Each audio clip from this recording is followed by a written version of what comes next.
À vos copains de Fribourg, ce fameux Gladbach-Cologne qui devait être joué dimanche dernier. Attention, attention, avec l'ouverture du score. Elle est signée comme d'habitude après tout juste 2 minutes de jeu. Robert Lewandowski, le 23e de la saison pour l'international polonais qui vient s'infiltrer dans les espaces laissés par la défense de Cologne. Aucune chance pour Timon. Et le Bayern mène déjà 1-0. Je peux me tromper, hein, mais quelle passe aussi de Thomas Müller.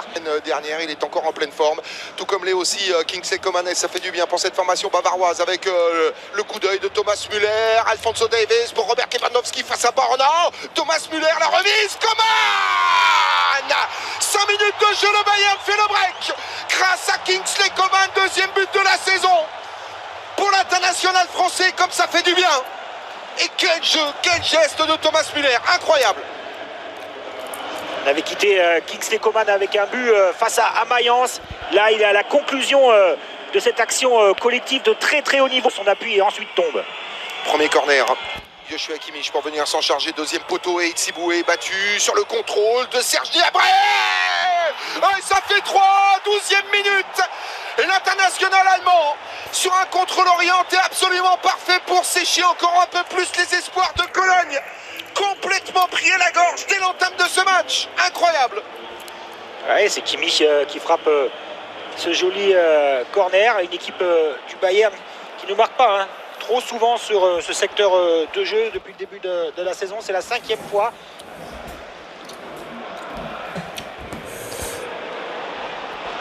Thomas Müller, 29e minute, super ballon de la part de Thomas Müller, ça va faire 4. Oh, sur le poteau, cette tentative de la part de Serge Gnabry. Thiago Alcantara, alors que le public réclamait un ballon sorti en touche. Alphonso Davies, Serge Gnabry.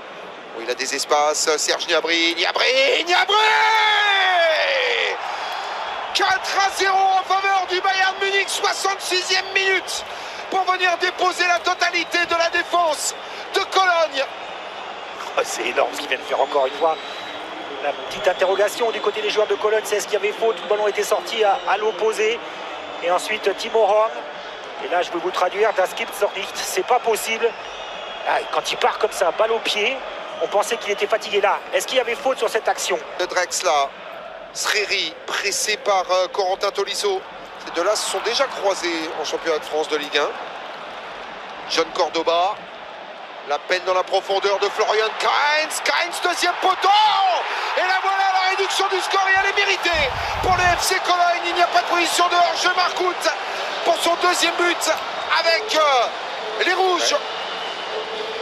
Ouais, il avait marqué aussi face au Borussia Dortmund. Alors qu'ils avaient pris les joueurs de Cologne une valise. Mais là c'est dans le jeu, c'est posé. Derrière, absolument pas de position d'hors-jeu. Alaba ne peut pas revenir. Alors certes, Cordoba réussit un dribble assez intéressant. Mais ensuite, il y a du soutien et surtout une parfaite lecture du jeu de Florian Kainz. Qui au départ voit le déplacement de Marc Uth. Lui qui est né à Cologne. Se relancer la semaine prochaine sur la pelouse du Hertha Berlin. Tandis que le Bayern, je vous le rappelle, vendredi prochain ouvrira la 23e journée à domicile contre la